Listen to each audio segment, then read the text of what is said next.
Mas, cara, eu queria que a gente falasse um pouco sobre essa sua principal frente hoje, que é um dos assuntos mais aquecidos na literatura, principalmente pro fisioterapeuta respiratório, que é essa monitorização da saturação, cara. E você hoje tá na principal empresa de oximetria de pulso e você criou um termo que eu achei genial, hipoxemia oculta. Cara, fala um pouco pra gente, eu tô curioso pra gente discutir isso aqui. Então, só a passagem foi o seguinte, eu tava, eu lembro, eu tinha acabado o doutorado, eu tava lá no HC, tem filho no meio, etc, mas... Você vai voltar pra contar Na isso. época que eu era aluno, o filho do Rui tava nascendo. Ele me falou hoje que a filha dele tá com 14 anos. 14 anos, Porra. Mariana, sensacional. E o Fernando. Então, assim, aí o que aconteceu?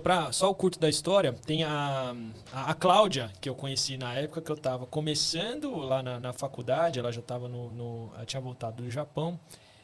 Quando eu fiz o mestrado, ela estava terminando o doutorado, ela entrou na ResMed, e aí ela falou, vai ter uma vaga clínica, de especialista clínico na empresa, você não quer participar? E enfim, a gente conta isso num outro momento, mas aí eu fui, eu resolvi falar, vamos ver o que vai dar, né? Assim, e eu resolvi virar completamente a chave. E aí eu entrei na ResMed em 2015 como especialista clínico. E aí eu comecei a falar mais de CPAP, de ventilação mecânica. Então, por isso que, apesar de eu não estar na clínica, eu sempre tive muito presente com os fisioterapeutas, porque mesmo na empresa, eu continuava meio falando de ventilação mecânica e etc., mas agora para o hospital e para o domicílio. Aí depois eu fiquei 7 anos lá, depois 1 ano na GasLive, e depois agora eu estou há 7 meses na Nonin. Obrigado pelos créditos, mas o crédito não é meu, né? O termo hipoxemia oculta, ele já tinha sido cunhado antes, né? Assim, ele já não é um termo antigo, mas ele veio muito pela pandemia. O que aconteceu na pandemia, né? Então, de novo, bem simplificadamente, na pandemia, o screening, né, para você internar ou não, era a saturação de 90. Como é um monte de coisa, né? Você indica oxigenoterapia, você indica ventilação mecânica, se você vai aspirar ou não, se vai fazer tapotagem ou não, né? Então, enfim. Ele até levantou aqui. Do nada eu tava quietão aqui mexendo na unha que eu foi de propósito. Caralho! Acorda, gordão. Não, eu tô ouvindo, só que tem um bagulho me incomodando aqui assim, mas eu esqueci o dedo na hora. Essa foi proposital. E aí, né? Então você considera 88% ou 90%, mas é isso, né? Esse termo. Então, se está abaixo disso, você precisa tratar. Se está acima disso, pode não estar bom, mas tá ok, né? Você não precisa de uma intervenção. E aí, na pandemia, o que tem um relato aí, uma correspondência do New England de 2020, que era justamente eles viram isso, que uma pancada de gente tinha a saturação boa, mas na verdade a gaso estava ruim, né? E o cara trouxe de novo, ele trouxe esse termo de novo, muito forte, falou, ó, está existindo um fenômeno de hipoxemia oculta que nós não estamos vendo, né? E isso era mais prevalente ainda em indivíduos negros. E ele chama isso de racial bias, né? Ou viés racial. Sim. E aí, assim, também está tendo essa discussão se é racial, se é cor de pele, qual que é o termo mais correto para ser utilizado, né? Mas, e aí uma série de estudos vem mostrando isso, que na oximetria, os indivíduos de pele parda e escura, eles têm maior dificuldade, o oxímetro pega menos, o oxímetro tende a superestimar a saturação. E aí, a parada tá tão forte que, imagina, nos Estados Unidos, o que os caras estão fazendo, né? Eles têm um controle demográfico melhor do que o Brasil, né? E de dados, né? A tabulação de dados dele é muito melhor que a nossa. Então, o que os caras viram? Olha, os negros são 20% da população americana. Só que, proporcionalmente, independente de classe social, os negros morreram mais do que os brancos. Então, o que o cara pensa? Será que os caras não morreram porque foram tratados mais tardiamente? E aí todo mundo, eu não estava na época da ResMed, eu tava na parte de ventilação mecânica, então trabalhei muito na pandemia, até para a gente, né, dar assistência para as pessoas. Mas a frase que era da pandemia comum, e vocês me corrigem se eu estiver errado, que é Ó, tá 92, 93, corre pro hospital porque do nada a saturação despenca. E aí você começa a ver, será que a saturação despenca ou será que já estava ruim e o oxímetro não estava vendo? Né? E aí os dados começaram a... E cada oxímetro também de farmácia que você não conseguia... Vai isso. chegar nisso a discussão. É isso, porque aí você começa a ver, isso é limitação do método ou é limitação do equipamento? E aí você tem... todo método tem limitação. Né? Então, se você pegar polissonografia, que é uma coisa que eu trabalhava recentemente também, por causa do sono, você tem uma variabilidade grande, você pode ter até 50% alterando. Raio-X, interpretação de raio-X, você também tem. Tomo tem. Então, existe uma limitação ali, por mais que seja um... A não ser que, e mesmo os exames que são por um número, uma quantificação, é isso, né? Por amostragem, né? Se você colhe 12, 15 exames de sangue, um vai dar alterado. É aquela história que você vai lá, faz um check-up, dos seus 20 exames, 2 dão alterados, aí o médico vai lá e pede para você repetir 2. Né? Por uma questão de amostragem, alguma vai dar alterado. E aí você repete, não dá nada. Então, existe uma variabilidade do método em si, mas o que a gente vê hoje é que tem muito oxímetro ruim. Né? Então, esse é o mais importante. Então, existem marcas boas, né? Dentro dela, eu considero a Anonim, né, o Anonim, né, que existe uma limitação, mas ela é menor. E existem outras marcas que você não tem nenhuma validação. Então, e olha que legal, aí quando você pega isso, né, o fisioterapeuta ele passa a ser um protagonista muito importante, porque eu falo hoje de hipoxemia, eu falo de curva de saturação da hemoglobina e falo assim, tá bom, agora a gente já sabe tudo isso, transporte de oxigênio. Como é que você escolhe um oxímetro? E aí você começa a ver o lado que os clínicos não sabem, mas que a empresa sabe. Que é como é que o equipamento é validado. Ou em que condição ele é validado. Acho que o Ivens tem um Cardio Paper.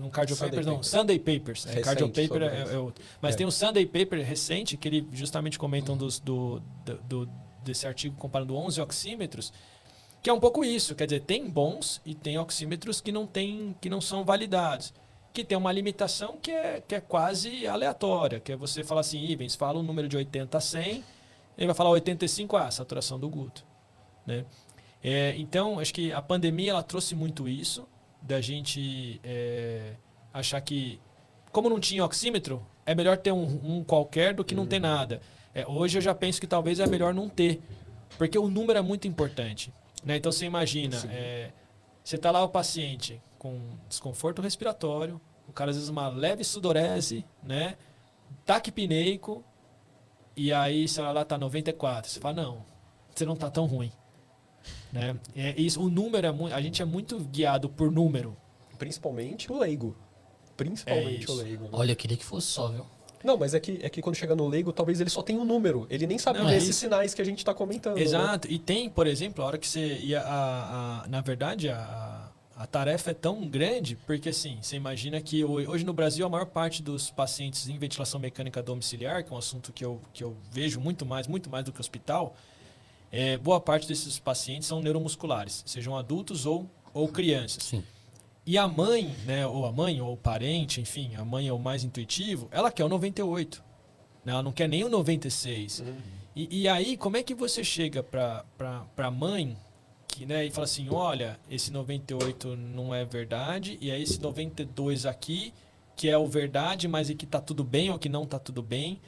Então, vixe, tem bastante coisa pra gente fazer. Tem bastante... Caminho gigante, né? Sim, tanto na educação da família, como no hospital, como nas clínicas, em reabilitação, de que, cara, você precisa ter um oxímetro bom. Né?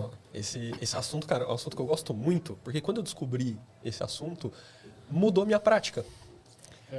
E aí o que acontece? E aí hoje a gente tem dois caminhos, mas na época ainda era uma discussão só.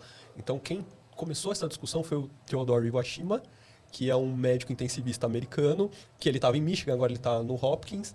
E um pouco antes da pandemia, ele começou a falar no Twitter sobre isso. Ele falou assim, gente, a gente já sabe que os nossos oxímetros não funcionam bem com diferentes cores de pele. Então, o cara que tem a pele preta, a gente está subtratando esses caras, a gente está subdiagnosticando. Então, ele começou a levantar essa bola. Aí veio a pandemia, ele aproveitou que, o oxímetro e a oxigenação estavam em alta, ele mandou a bola de novo lá. né? O Jack. E aí depois tem o pessoal da Europa lá, o François Lelouch e tal. Esses caras aí também lidam com dispositivos bastante, começaram a levantar essa bola lá pro lado da Europa. Mas quando eu li esse artigo do Jack a primeira vez, cara, eu falei, puta, eu tô tratando um monte de paciente errado. Que são os caras de pele preta, assim, que eu tô vendo lá que ele tá com uma saturação 92. O que eu aprendi agora? Não é 92. Pode ser que não, Esse cara pode estar saturando menos do que eu tô imaginando. E a gente não tá dando um outro tipo de tratamento porque eu tô me guiando por esse número. E eu tô acreditando nesse número. Então eu comecei a duvidar mais, principalmente nesses caras. E aí, mesmo sendo um oxímetro bom, por exemplo, um de monitor, que é muito mais confiável que o fingertip, né? Que é aquele comumzinho, assim, se a gente for levar. Eu falei assim, bom, eu preciso conversar com o médico, acho que esse cara precisa de uma gaso. Não dá para ir só na saturação, pelo menos até a gente ver o quão equivalente realmente está nisso. E eu comecei a apertar mais nesse sentido.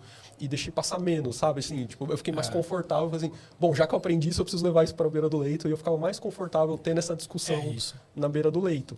E aí, na pandemia, surgiu o segundo problema. Aí não era mais só a oximetria, eram os tipos de oxímetro.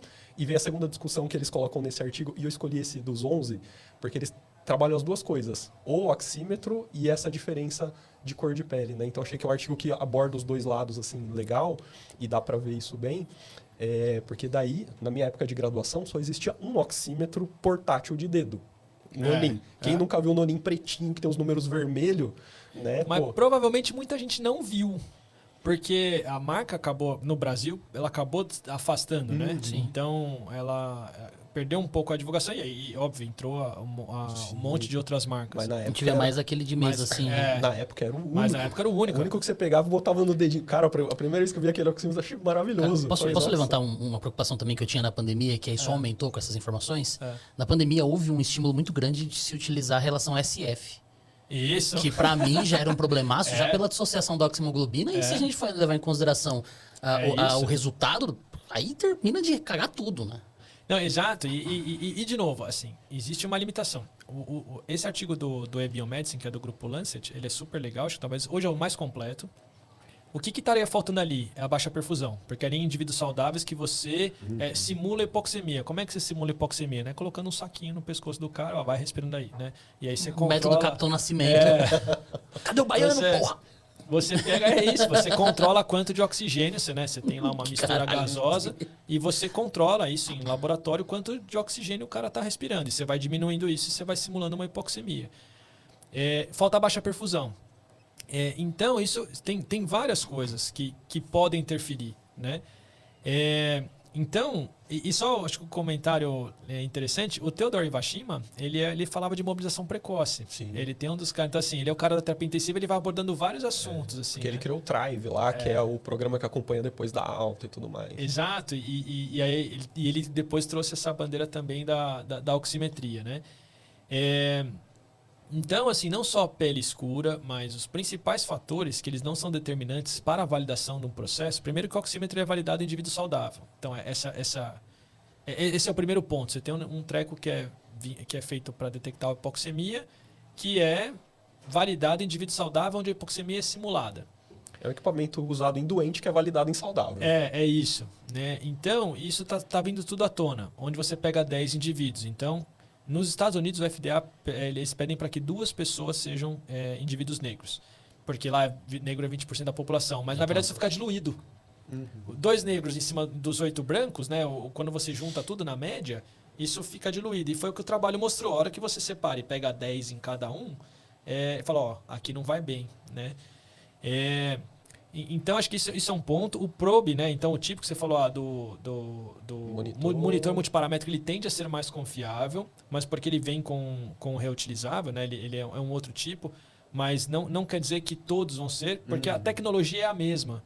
E aí você começa a ver tudo, né? Então, assim, o probe interfere, cor da pele interfere, luz ambiente interfere, baixa perfusão interfere. E aí, quando você junta baixa perfusão, hipoxemia, mais cor de pele, nossa, aí o negócio fica...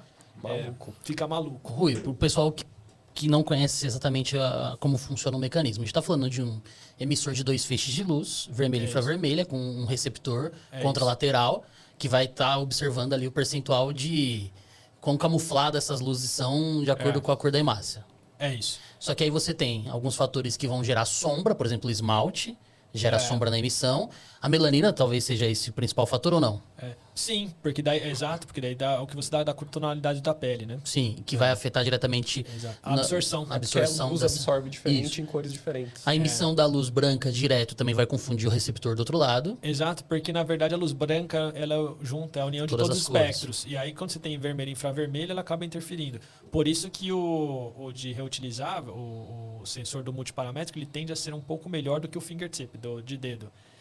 Porque ele é fechado. Ele tem aquela capinha. Ele tem a ó. capinha. Mas aquele pretinho aberto, vira e mexe, dá problema, você tem que cobrir a mão do paciente. Ele fala assim, excesso de luz. Aí você tem os aspectos de perfusão, porque você está avaliando exatamente essa passagem da luz frente.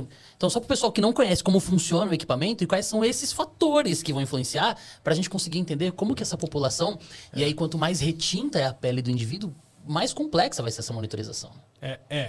Então assim, só se a gente fosse falar rapidamente, então assim, a primeira coisa você tem que ter um equipamento validado pela Anvisa.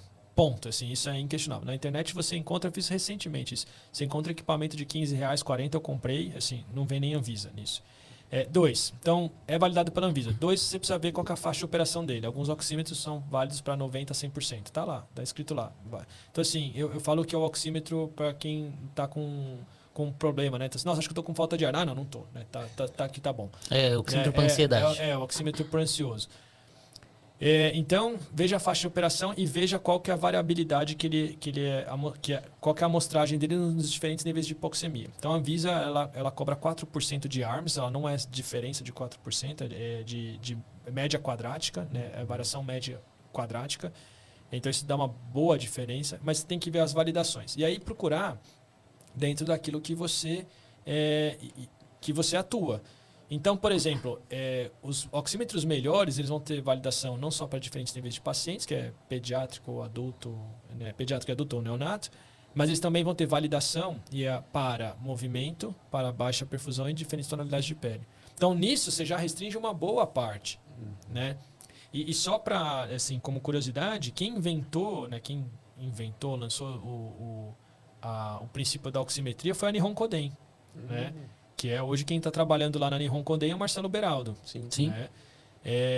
E depois o que a Nonin fez, a Nonin ela pegou o princípio da oximetria e transformou no oxímetro de dedo. Então o oxímetro de dedo do fingertip, que a gente chama, ele é uma patente Nonin, é uma invenção Nonin. Ela pegou, né, a máquina toda e transformou num negócio de dedo. Então isso que é legal, a invenção da... A oximetria foi Nihon Koden, mas o oxímetro em si de dedo foi a Nonin.